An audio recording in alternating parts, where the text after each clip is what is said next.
Okay, global society, the United States of America, we the people, Illinoisans. Yes, I'm continuing to read the Illinois State Constitution.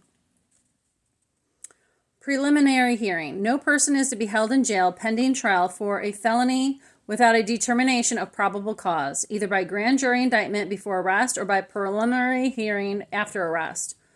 The prosecutor may either use method or a finding of no probable cause at a preliminary hearing does not bar later indictment for the same offense.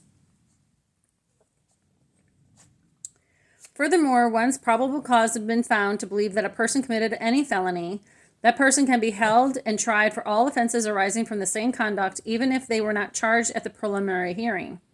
Thus, this paragraph protects against unjustified detention, not against trial or insufficient evidence. The major difficulty in applying this section is that it provides no sanction for failure to give a prompt preliminary hearing.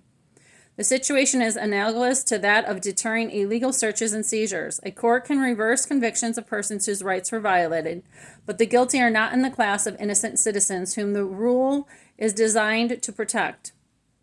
A statute now provides that a person taken into custody for a felony must be given a preliminary hearing or be indicted by a grand jury within a specific period, or else be discharged. That period is 30 days if the person is still in custody, or 60 days if out on bail.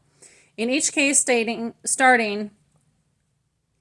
when the person is taken into custody. These periods do not run during delays caused by the defendant or required for examinations into the defendant's competence to stand trial. Section 8, Rights after indictment. In criminal prosecutions, the accused shall have the right to appear and defend in person and by counsel, to demand the nature and cause of the accusation, and have a copy thereof, to be confronted with the witnesses against him or her, to have process to compel the attendance of witnesses in his behalf, and to have a speedy public trial by an impartial jury of the country in which the offense is alleged to have been committed.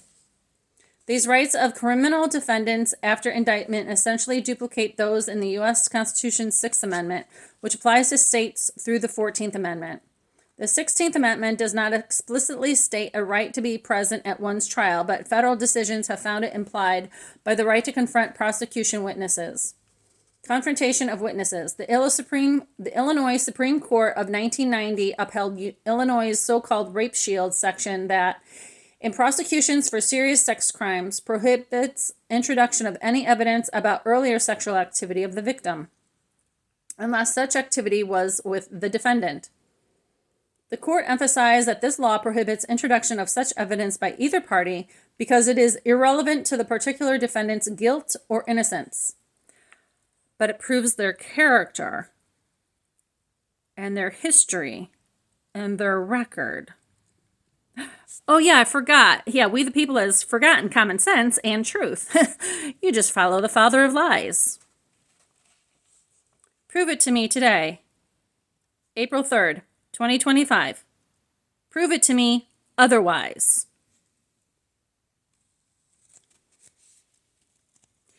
It took a British man sitting on your funds of state aid to get me under $4 on my money today so I could purchase some groceries to feed my little goddamn body.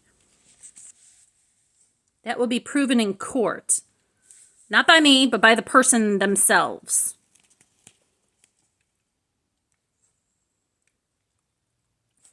On the other hand, the Illinois Supreme Court held that the statutory marital privilege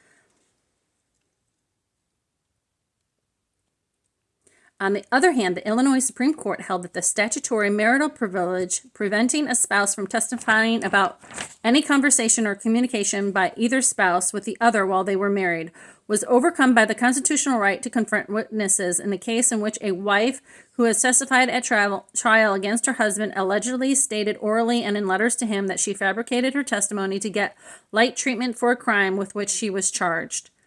The Illinois Supreme Court in earlier 1994 struck down a law allowing a young victim of sex crimes to testify out of court and to be seen in court on closed-circuit television. The court said this law violated the original version of this constitutional provision, which gave a criminal defendant a right to meet the witnesses face-to-face A constitutional amendment approved by the voters in November 1994 replaced the quoted wording with "to be confronted but with the witnesses against him or her." This wording, based on the Sixth Amendment of the United States Constitution, was intended to make such a law constitutional. The U.S. Supreme Court in 1990 had cautiously upheld a similar Maryland law against a challenge under the Sixth Amendment. I'll read that last sentence again. The United States Supreme Court in 1990 had cautiously upheld a similar Maryland law against a challenge under the Sixth Amendment. May God give you, Illinoisans, we the people, the United States of America, and global society wisdom as we, transverse through these dark, deprived times. They're worse than evil. Peace out.